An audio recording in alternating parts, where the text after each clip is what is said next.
Hello judges, Juris. my name is Maxwell And my name is Canisius. and we're from SMA Canisius Canisius Jakarta, Indonesia. Indonesia. Right, so this is our title, The Effects of Social Proof towards Canisius College Jakarta's 12th graders' opinion about Gamelan's melodic resonance. So a bit of background of how we got into this idea. So we visit our Gamelan room in our school and we watch a YouTube video about social proof. So social proof is basically a majority opinion that can influence an individual to do that opinion. So we thought, can we use social proof to find out that students can change from not interested to interested. So we change their opinion with the majority opinion. So we make them like Gamelan. And we conduct this with two surveys for this quantitative research. The first survey is one about 15 seconds of audio Gamelan, and we ask them, are you interested in this audio?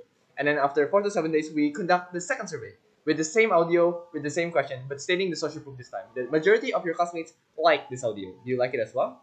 Now, with a population of 270 students, we use random sampling technique. So we chat every single person, and we got respondents from that. And with 270 students in our population and 5% are emerging, we put it into solving formula to find out that we need to have 162 respondents for the sample, and we got 171 respondents. We put it into SPSS, and we analyze it with Pearson coefficient value and also the t-test value, independent sample t-test. We also put it into validity check by asking our psychology teacher, and we also compare it with other social proof research that will be explained later on by Ken. We look at how they implement social proof, and we thought maybe we can try it on survey as well.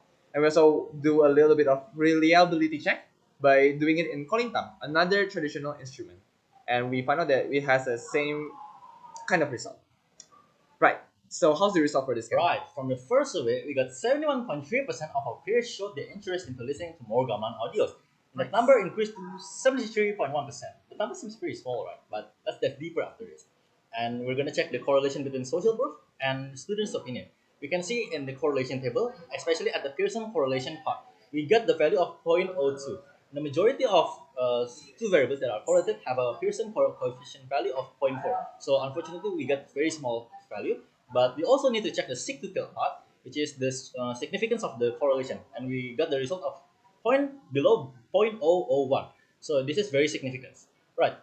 As I said before, the number seems pretty small, but as we dive deeper, we found out that actually 10 people changed their opinion from not interested to interested, but unfortunately 7 people do the opposite. And after a bit of investigation, we found out that from the POVs, they found out that Gamelan melodies is not suitable for their daily life activities. Second one, we're gonna compare our research to another one that's called about EWOM. EWOM is basically a product reviews. A product reviews came from a reviewer who had used the product, so reviewers can be called an expert, and an expert can give a valid and trustworthy source of opinion. But unfortunately, Gamelan melodies does not need to come from a trustworthy sources.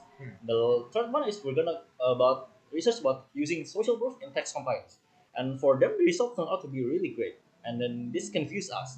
We used the exact same method, but we got a completely different result. And after a bit of investigation, we found out that tax is an obligation, but Gamelan melodies is an opinion. So our peers does not have the urge to change their opinion as soon as possible. After we found that tax is an obligation, we also compare it to homework compliance research. We give our peers homework about writing an essay about the uniqueness of Gamelan, and we give them 3 days of deadline. When they submit on the first day, we give them 3 points, second day 2 points, and the last day 1 point.